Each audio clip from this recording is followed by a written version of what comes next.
programeri i startup projekti počinju da rastu. Ovo je idealno mesto za rad i ja sam isto stan na različitim kablu i svima preporučujem da dođete ovdje da radite. Na današnjoj radionici pričat ćemo o jednom veoma popularnom predmetu PHP predmet po Laravelu, a prije toga ja bih se zahvalio startupu PHP Srbiji i Netokraciji koji su proširili vest da svi saznati da dođete danas. Također zahvalio bih se i vama koji ste došli ovde i pre nego što počnemo da radimo, ja bih vas pitao koliko vas živi od programiranja. Znači, manje više svi. Dobro, ovako, pošto je današnji struktura učesnika je da 80% vas ima do 3 godine iskustva. To znači da ćemo se baviti nekim srednjim nivom predavanja, da svi možete da pratite ta predavanja, a naravno i napredni korisnici, znači sa preko 3 godine iskustva će imati šta da čuju. Na ovom linku freelancer.rs nakon mog predavanja možete skiniti sve ove slajdove, kao i da skinete videoklip sa samog predavanja.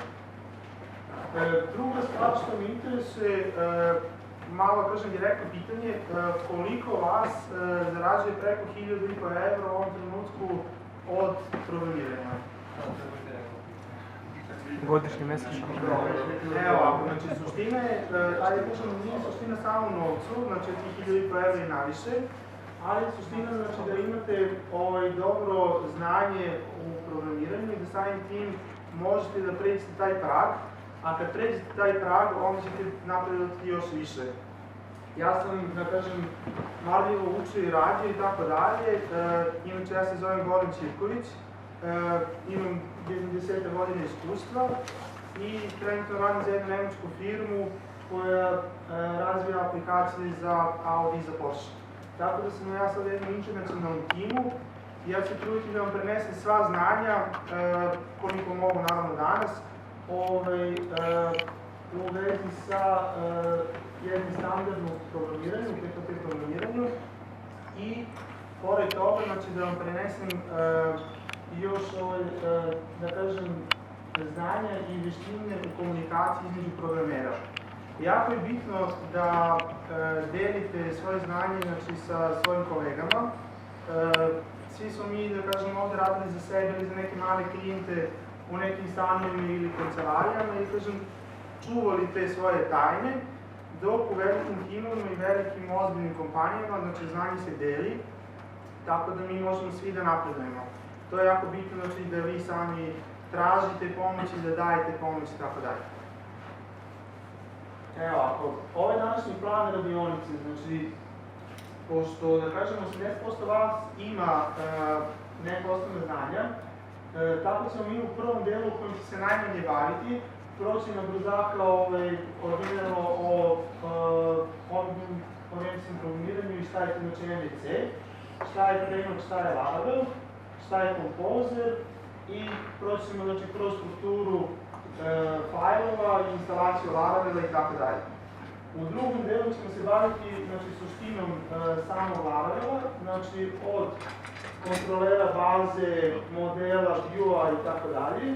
I u završnom delu, znači tu su neke, kažem, finese u samom Laravelu, kako vi sad da koristite characterse, lokalizaciju ako imate aplikaciju sa više jezika, kako znači da radite sa sesijama, korisnicima, eventovima i tako dalje. To je, da kažem, plan. Sad. Prvo ćemo pričati, znači, prosimo brzo, odnosno nećemo programiranje i MVC design pattern. Znači, šta je suština, krenut ćemo od MVC-a. Suština MVC-a da imamo, znači, odvojeno pristup, da kažem, logičkim funkcijama, bazi i samom prikazivanju tih informacija. U Laravelu je to jako dobro odrađeno tako što vi imate, znači, routes, to je ruta, kad neko kuca, na primjer, projekat.com kroz, na primjer, strana. Ta ruta direktno šalje informaciju kontroleru, koja vidi, znači kontroler vidi da je to ta ruta, samim tim kontaktira model, znači on potraži informacije iz baze o toj stranici ili o tom korisniku šta god i nazad obrađe te informacije i šalje na view, a view je template. Ovo ima jako dobre prednosti zato što pod jedan ovdje u samom templateu nije, znači kao što je tradicionalno pisanje koda da vi imate i ispisivanje PHP funkcija i HTML-a i ne znam, pozivanje jQuery i tako dalje, sve u jednom fajlu ili u najboljem slučaju include neki header, footer i tako dalje, functions. Već dobro je to što Vue može da razvija poseban tim, znači front-end developeri rade samo Vue, gdje mi kao, da kažem, back-end developeri dajemo njima samo čime će oni da se bave, a s druge strane razvojni tim radi celu aplikaciju izra. Druga stvar zašto je to dobro, to je zato što ukoliko se menja, na primjer, HTML, menja se struktura same stranice, vi ćete biti u jako neslovnoj situaciji ukoliko direktno imate select, na primjer, iz baze i onda šaljete između, da kažem, dve while funkcije ili for each, tako dalje, štampate neki HTML.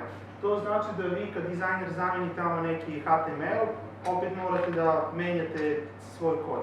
Znači, zato MVC, Model View Controller, je, da kažem, današnji standard. S druge strane, objektivno orijentisano programiranje je, znači, princip u programiranju, tako da funkcije, znači i podaci se skladište zajedno i ceo, da kažem, taj koncept je trenutno standard i nijedna aplikacija, web aplikacija danas nije, da kažem, veća, nije u skriptovnom programiranju. Sad ako posjećamo, znači, od suštine objektnog programiranja, to je klasa. Znači, klasa je skup vrednosti i funkcija koje se u ovom slučaju zovu metodi. Znači, metode imaju, da kažem, opisnu neku vrednost i upotrebljivost i sve zajedno, znači, rezultira da mi imamo objekat. Objekat je, znači, skup svih vrednosti i svih tih opisnih metoda.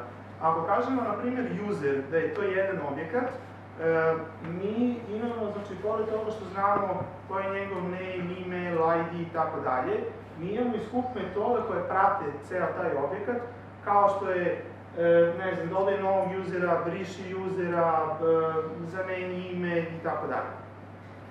Znači, objekat je rezultat klase. Sad, ono što je jako bitno da znate, to je instanca, to je, znači, objekat u malom, da kažem, užem smislu, a to je konkretno na primjer, jedan user. I onda, da kažem, to je isto rezultat, da kažem, objekta. Metoda, znači, to su interne funkcije u samoj klasi koje opisuju na neki način taj sam objekat i nalazi se, znači, unutar te klase. Atributi, znači, kod atributa tu imamo, da kažemo, da možemo direktno iz samog objekta da izvučemo, recimo, ime, prezime, šta god.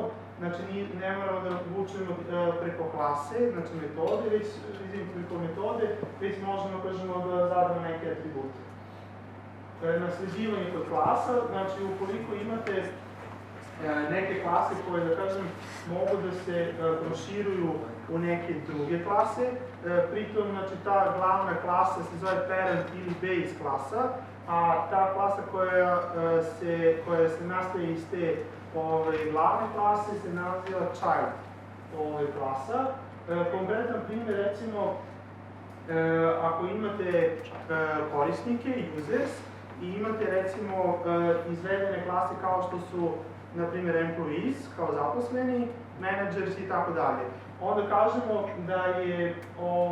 da su te podklase da kažem, izvedene klase od ove glavne. Ovdje ćemo znači, samo pomenuti dostupnost ili vidljivost samih promenljivih i samih metoda. Kada se ekstenduje znači, klasa, ona će poprimiti metode glavne klase, međutim tu imamo tri tipa vidljivosti, private, protected i public. Private klasa, kao što ime kaže, kao privatno, kažem, neko vlasništvo ili šta god, znači nalazi se, može da funkcioniše samo unutar te klase. Protected, znači unutar te klase i unutar svih izvedenih klasa, i public, to je znači javno, to su metode za, da kažem, koje mogu da koriste sve druge klase i sve, da kažem, dakle god da pozivamo taj metod.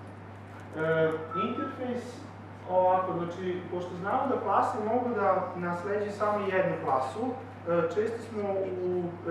često moramo da napravimo neki pattern koji nam daje mogućnost da proširujemo funkcionalnošću te neke klase, što u prevodu znači da interfejs može da kažem, opisuje više klasa. To je glavna prednost i druga prednost što interfejs može da zadaje neke konstante. Znači, to su dve glavne, znači da proširuje više klasa i da definiše neke, tačno da deklariše neke konstante. Konstruktor, znači svaka klasa može da ima konstruktor, to u prevodu znači da klasa sama mora da pročita i kažem da zadovolji ovaj uslov koji se nalazi u konstruktoru. Tu možemo i da setimo neke vrednosti, da pozivamo neke interne metode i tako dalje. Kao što vidite ovdje, znači ona može da bude sama da kaže da pozove neku metodu ispod ili može da primi neku vrednost i na taj način kasnije da setuje, da kažem, ime, prezime ili šta god. I može znači da pozove, kao što u ovom slučaju, user repository, znači da uzmemo celu instancu nekog usera i da s njom nešto kasnije radimo. To ćete vidjeti kasnije kroz primjer, da ćemo mnogo jasnije. Sad ovako, ORM ili Object Relational Mapping, znači to je suština, da kažem, standardnog našeg programiranja, gde umjesto select from flights where ID jednako 1 ili delete from flights, tako dalje, mi imamo ovdje samo flight jednako flight find 1, ovo je znači ID, i flight delete. ORM znači da nam je mnogo jednostavnije da na taj način, kažem, prirodnim jezikom tražimo iz baze ono što nam treba.